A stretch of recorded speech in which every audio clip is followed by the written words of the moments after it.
So we're coming out of Tampa, Florida today. We have a person here today that's heading the Urban League in Hillsborough County.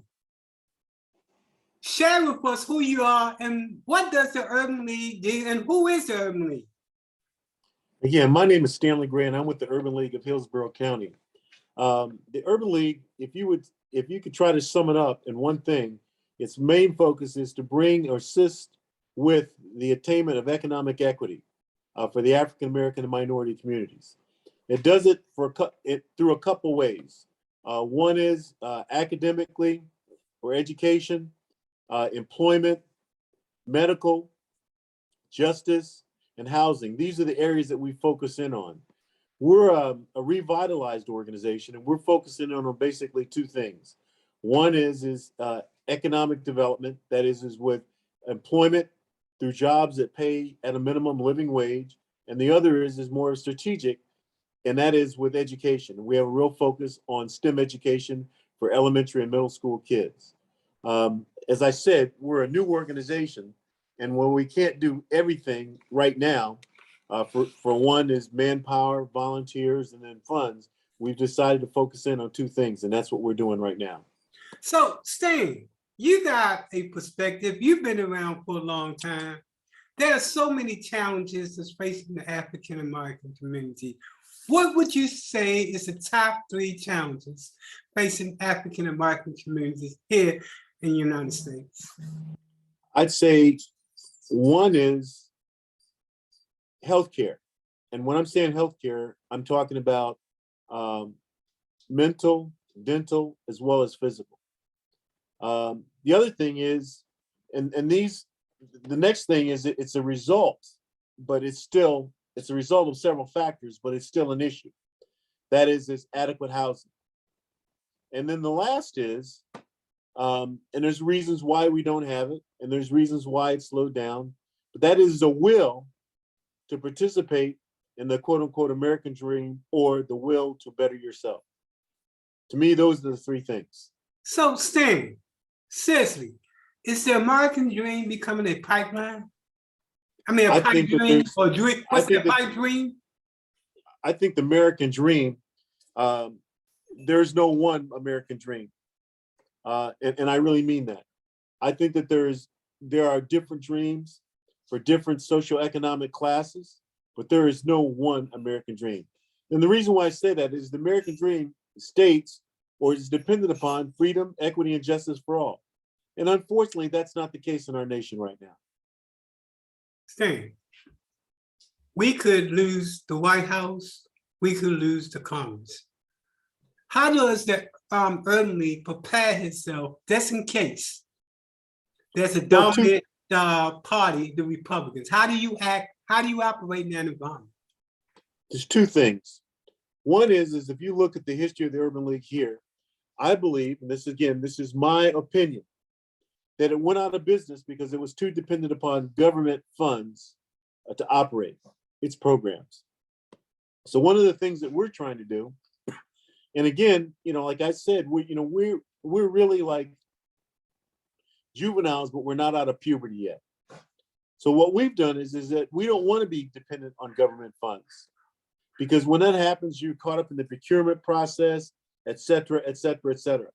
So what we have determined is that if we can't have the community view us as a value, we shouldn't be around, because the communities, companies, and individuals, that's where we want to get our funding. Because if you're dependent upon the government, and just the example that you just gave, what if you lose party domination? Then you're sunk. And I believe that's exactly what happened to the Urban League before. Things changed, or the economy changed, and things being the economy as well as the powers in Congress, it could change. And definitely, and the term that Stan is talking about in the industry is called earned income. When you begin to come less on government and grants, but you provide your own means of earned income. So Stan, you don't have to be doing this. What brought you back? What brought you to this point that you want to operate the Urban League? Because I think you was retired.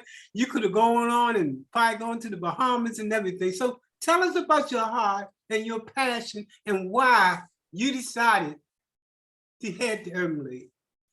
Well, it really, for the last 30 years, I've always been involved with not-for-profits, specifically not-for-profits that deal with the youth and the African-American community.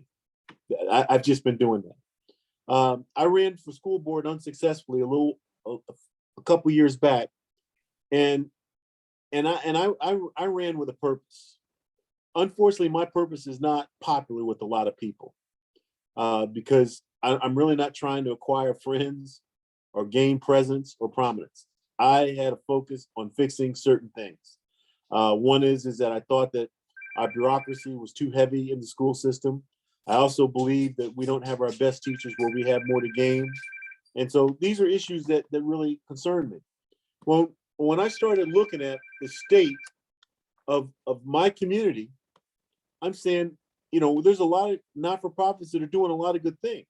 But when you look at us as an aggregate, we're not moving the needle like we should. So I'm saying, what are ways that we could do that? Well, when you look at the portfolio or what the Urban League that is within its sphere of influence, that's nationally has, you don't have to reinvent things. I mean, they have books already on the shelf. So I viewed that to have an active and vibrant an affiliate of the Urban League in Tampa was probably one of the best things that we could do. So, I went about that with a few people, and we've gone through the process. We've become an affiliate, and we're actually running programs. Are we running programs at the magnitude or the level that I think we should? No, we're not. Okay, but at the same time, we're in the right direction, doing the right things. So when the funding and everything comes to like it should be, we will be able to scale up to do that. So, and the other thing, let me answer personally, I wouldn't be where I am now if people didn't help me. Pure, plain simple. It's not like I had this bad life or anything, but I was born illegitimately when a time when that was not condoned. Okay.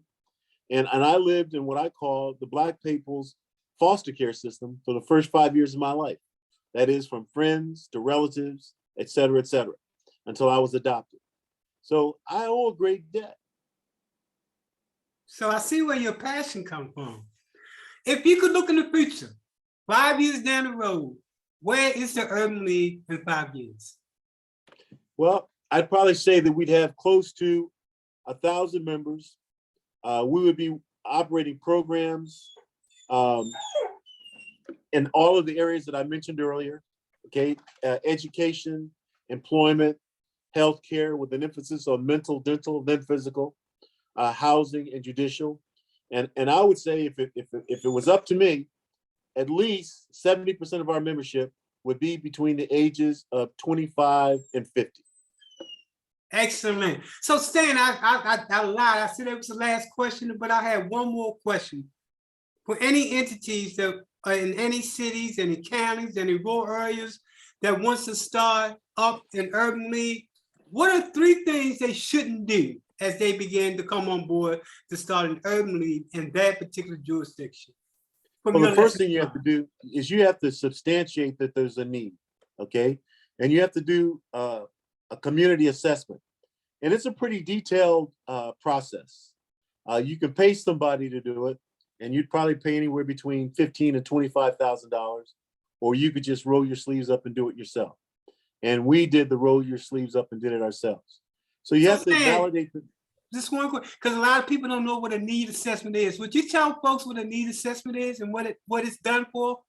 And well, basically, what you have to do is you have to show cause that there's a need for programs in specific areas. You have to show cause that there is like a food desert. You have to show cause that medical accessibility for the lower socioeconomic, quote unquote, Black folks is not the same for those in not that economic, socioeconomic class. You have to show cause that there is disparity in all the salary ranges in employment. What happens with a lot of companies is they say, oh, we have Blacks, we have this, we have that. But when you look where they're at, they're always at the lower jobs. Okay, the jobs that are, paying beneath $20 an hour. So you have to go through all of those things to prove that, and that's on paper, that there's a need. And then what happens is the Urban League sends a team down and they take your assessment and they go out and they look for ways to either disprove or validate what you said. They do an on-site, countywide view of what's going on. It sounds like you're solution oriented. Well, yeah, I think so. But, the other part of that is that, you have to find a few people that are willing to put a little bit of money in this on the front end, because it's hard to go to somebody and say, well, I want some money to set up this organization when the organization hasn't done anything, doesn't have any programs. So you have to have some people who have some mustard seed faith in either you, the person who's initiating, or the process, what you're doing, because they know that it's valid. Now, I'll tell you where we got our money from is people who have been in cities with vibrant urban leagues. So they know what an urban league can do and what it should do. So it was able, we were able to get some coin from them to help us.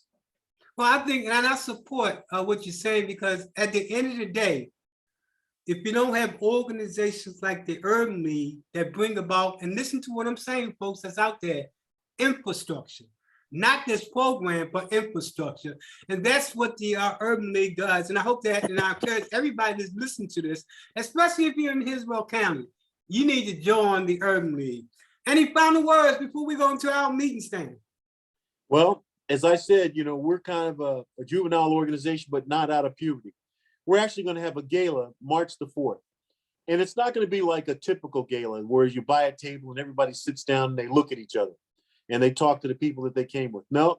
We want this to be a mingling thing. We're setting it up to be so. And we're going out to all the organizations, African-American organizations, because we want them to be a part of this. And we're even giving some money back to them for every person from their organization who does come. However, I'm going to tell you, we can't act like CP time. We only have 250 slots. And we just started membership. Well, we just started advertising last week and 50 of them are gone. Wow. So if you want to be a part of this, you need to go online and just go ulhc.org, www.ulhc.org/gala and sign up. Would you repeat that again, Stan, please? www.ulhc.org/gala. So you heard it from the head of the Hillsborough County Urban League. Change is coming. Thank you so much. And now we can just go roll over right into our meetings. Thanks again.